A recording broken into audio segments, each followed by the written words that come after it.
तो दोस्त, इस वीडियो में जो आपको पढ़ाने जा रहा हूँ मैं, या पढ़ाने या बताने जा रहा हूँ, जो समझिएगा, ये सबसे हट के वीडियो है।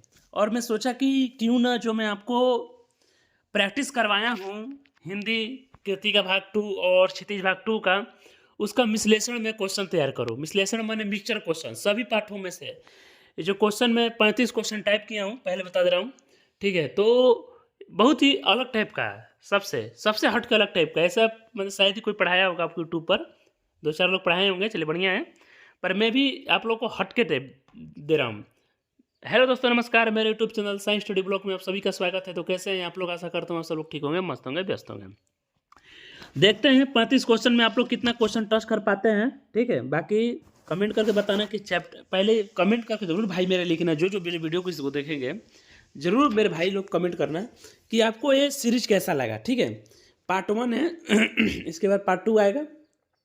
पार्ट 10 तक, मान लीजिए 10 वीडियो दूंगा। 10 वीडियो में अगर कृतिका भाग 2 और क्षितिज भाग 2 जो आपको एग्जाम में पेपर 2 में 75 नंबर का पूछेंगे, 75 में से अगर नहीं यहाँ पे कम से कम 60 और 65 नहीं मार कर आए हैं, तो भाई मेरा चैनल आते आते सबसे पहले मोबाइल उठाना और अनसब्सक्राइब मारना। क्या मारना? अनसब्सक्राइब मारना, ठीक है। और मेरा वीडियो कभी मत देखना आप। लेकिन मैं दावा करता हूँ, वादा करता हूँ कि अगर मेरे वीडियो को इसको देख लेंगे तो मेरे को नहीं लगता है कि आपको फिर भी कोई दिक्कत होगा, ठीक है। आइए शुरू करते हैं। बहुत पढ़ाई हो गया भाई, क्या करें, पढ़ाई करना भी ज़रूरी है ना थोड़ा सा। चलिए, पहला क्वेश्चन आपका यूँ रहा, सूरदास जी का जन्म कब हुआ था? सूरदास जी का जन्म कब हुआ था? जितना मैं इस क्वेश्चन तैयार किया हूँ सभी क्वेश्चन को मैं बता चुका हूँ, A to Z क्वेश्चन को।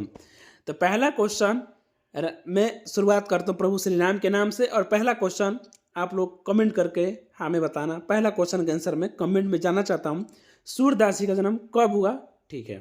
चलिए नेक्स्ट, भ्रामर गीत कविता में गोपियों के अनुसार राजा का धर्म क्या होना चाहिए? तो राजा का धर्म होना चाहिए प्रजा का हित, माने प्रजा के बारे में सोचना, ठीक है। नेक्स्ट, भ्रामर गीत पद में बड़भागी शब्द का अर्थ क्या है? बड़भागी शब्द का यहाँ पर अर्थ होगा भाग्यवान, जो कि मैं सब चीज बता चुका हूँ, मुझे खुद मजा आ रहा है बताने में, पढ़ाने में। नेक्स्ट, तुलसीदास द्वारा रचित ग्रंथ, कौन सी ग्रंथ अवधी भाषा में थी? अवधी भाषा में इनकी एक ही ग्रंथ थी, जानकी मंगल, जानकी मंगल। नेक्स्ट, लक्ष्मण का व्यवहार कैसा था? राम लक्ष्मण परशुराम संवाद के आधार पर परशुराम के प्रति लक्ष्मण का व्यवहार कैसा था? तो लक्ष्मण का व्यवहार कैसा था? आहुति के समान। कैसा था? आहुति के समान is the right answer. Next, Tulsidas ने कलयुग का वर्णन रामचरितमानस के किस कांड में किया है? तो किस कांड में किया है? उत्तर कांड में। किस कांड में किया है? उत्तर कांड में, ठीक है। नेक्स्ट, कवि और सवैया के कवि देव का पूरा नाम क्या था? मैं बहुत बार बता चुका हूँ, इनका पूरा नाम था Devdatt Dwivedi. Devdatt Dwivedi is the right answer. Next, सवैया कविता के संबंध में कौन सा कथन सही है? देखिए, चलिए उसके लिए बताऊंगा अलग से, कौन सा कथन सही है। 8 का is the right answer. Krishna के राजसी रूप का वर्णन किया गया है, एक कथन सही है, बाकी ये सब गलत है। चलिए नेक्स्ट, प्यारी राधिका को प्रतिबिंब सोलागत चंद कविता के इस पंक्ति में कौन सा अलंकार है? अलंकार में बहुत बार बोला हूँ, पढ़ लेना, उत्प्रेक्षा अलंकार है, ठीक है। कौन सा? उत्प्रेक्षा अलंकार है। देखिए, सुपर फास्ट में रिविजन हो रहा है। क्या हो रहा है? सुपर फास्ट में रिविजन हो रहा है, ठीक है। नेक्स्ट, जयशंकर प्रसाद की इंद्रजाल रचना कब प्रकाशित हुआ था? मैं जब पढ़ाया था इस चैप्टर को तो 100%, 200%, 500% बोला था कि क्वेश्चन आपको एग्जाम में देखने को मिलेंगे, और अभी बोल रहा हूँ कि क्वेश्चन आपको, इस क्वेश्चन को एकदम कंठस्थ कर लीजिएगा। जयशंकर प्रसाद की जो इंद्रजाल है कब प्रकाशित हुआ था? 10 का इज द राइट आंसर। 1936 में। कब हुआ था? 1936 में इंद्रजाल प्रकाशित हुआ था। किसका है? जयशंकर प्रसाद का। जयशंकर प्रसाद की अंतिम कृति कौन सी है? अंतिम कृति उनकी थी कंकाल। D is the right answer, कंकाल। थोड़ा सा टाइपिंग इधर हो गया है, ठीक है। नेक्स्ट, जयशंकर प्रसाद अपने प्रेम को किन रूप में देखते हैं? किन रूप में देखते हैं? स्वप्न में। किस रूप में देखते हैं? स्वप्न में प्रेम देखा जाता है। नेक्स्ट, निम्नांकित में किस कवि का नाम निराला है? उपनाम किस कंद? तो सूर्यकांत त्रिपाठी निराला, आप लोग नाम सुने हैं कहीं? सूर्यकांत त्रिपाठी निराला, ठीक है, इज द राइट आंसर। निराला द्वारा रचित निरूपमा में कौन सी विधा है? निरूपमा में कौन सी विधा है? तो निबंध, क्या है? निबंध है। नेक्स्ट, अट नहीं रही कविता के आधार पर निराला की काव्य विशेषता कैसी थी? तो काव्य विशेषता थी इनकी उपरोक्त सभी। पंक्ति अभावपूर्ण है, लयात्मक शैली का प्रयोग किया गया है, प्राकृतिक सौंदर्य का मार्मिक चित्रण है। भाई सब क्वेश्चन बता चुका हूँ, ऐसा अगर एक भी क्वेश्चन बोल दीजिएगा इसमें नहीं बताया हूँ ना भाई तो मैं क्या कहूँ। सब क्वेश्चन बता चुका हूँ, ठीक है, सब ऐसे ही नहीं मैं आपको पढ़ा रहा हूँ। चलिए नेक्स्ट क्वेश्चन, नागार्जुन का जन्म कब हुआ था? इसका राइट आंसर हमें कमेंट में चाहिए। नागार्जुन का जन्म कब हुआ था? ठीक है, नागार्जुन का जन्म कब हुआ था, इसका आंसर हमें कमेंट में चाहिए। नेक्स्ट, यह दंतुरित मुस्कान पाठ पढ़े होंगे जो बच्चा वाला है। कविता में कवि ने बच्चे की मुस्कान के सौंदर्य को किस रूप में व्यक्त किया है? तो किस रूप में व्यक्त किया है? कमल के फूल के समान, कमल खिल गया है। नेक्स्ट, फसल कविता के आधार पर काव्य सौंदर्य में कौन सी शैली है? तो काव्य सौंदर्य में कौन सी शैली है? लयात्मक और प्रतीकात्मक, ए और बी दोनों is the right answer. Next, Girija Kumar Mathur किस युग के कवि माने जाते हैं? बहुत ही शानदार और बहुत ही लाजवाब क्वेश्चन है। किस युग के कवि माने जाते हैं? 19 का राइट आंसर, नई कविता के युग के कवि माने जाते हैं। देखिए दोस्त, अभी आपको थोड़ा सा उब लग रहा होगा, मैंने बोर लग रहा होगा, लेकिन मेरी बात मानिए, ये सब क्वेश्चन देखिए हम भी बता रहे थे, कुछ अनुभव से बता रहे हैं, ठीक है। बाकी जो लोग हम पे विश्वास किए हैं, पढ़ रहे हैं हमसे, उनके लिए बहुत बहुत शुक्रिया।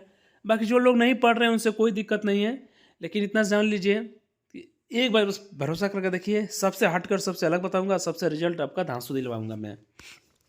20 मार्च तक कंटिन्यू चलेगा ये चैप्टर, कुछ ना कुछ। नेक्स्ट, छाया मत छूना कविता में व्यक्त दुख के क्या कारण है? ठीक है, टाइपिंग मिस्टेक हो गया उससे मत समझिएगा, या ऊख लिखा गया है तो दुख है, ठीक है, मैं पढ़ रहा हूँ उस पर ध्यान दीजिएगा। छाया मत छूना कविता में व्यक्त दुख का कारण क्या है? तो उपरोक्त सभी कारण है, जिसे मैं आपको पहले ही बता चुका हूँ। जहाँ आपको क्वेश्चन मान लीजिए कोई क्वेश्चन पढ़ रहे हैं याद नहीं है, और उस ऑप्शन में उपरोक्त सभी है, चाहे ए और बी दोनों दिया है, तो आंख बंद करके मार दीजिए, जो लगभग चांस सही होने का चांस बिल्कुल रहता है।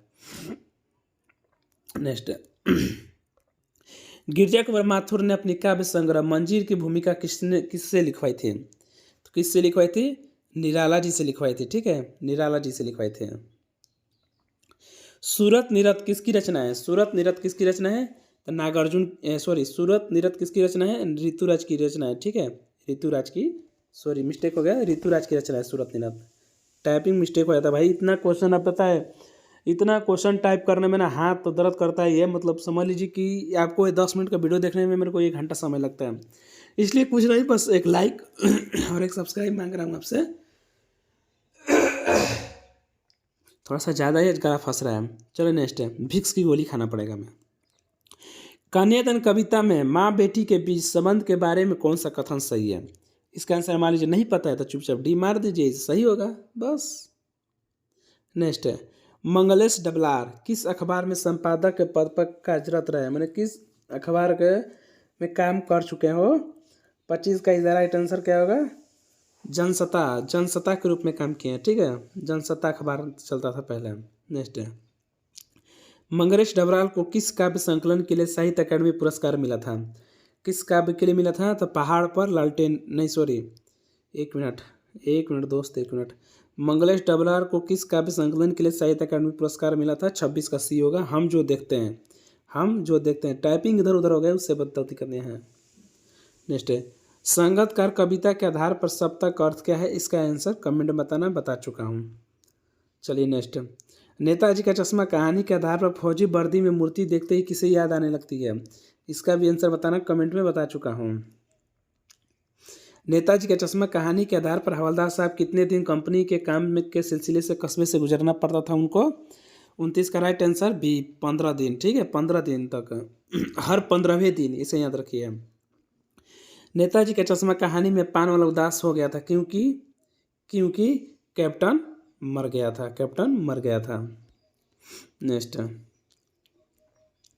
नेताजी का चश्मा कहानी के आधार पर कैप्टन चश्मे वाले ने मूर्ति पर लगा फ्रेम नेताजी से क्षमा मांगते हुए किसे लाकर दिया है? किसे लाकर दिया था? ग्राहक को। थोड़ा सा गला ज़्यादा फंस रहा है आज। बाल गोविंद भगत पाठ में भगत क्या थे? भगत क्या थे? साधु थे। नेक्स्ट, बाल गोविंद भगत पाठ में लेखक के अनुसार बाल गोविंद भगत किस कार्य से जुड़े थे? उनका काम क्या था? तो खेती बाड़ी करना। नेक्स्ट, निम्नलिखित में किन्हें कलम का जादूगर कहा जाता है? 100% क्वेश्चन आएगा, कमेंट में बताना। बाल गोविंद भगत पाठ में कमली शब्द का अर्थ क्या है? इसे भी बता चुका हूँ, कमेंट में बताना। ठीक है दोस्त, और यहाँ पर रहा नेक्स्ट 2 पार्ट, ठीक है, आएगा कमिंग सून में लगा है। ठीक है, जय हिंद।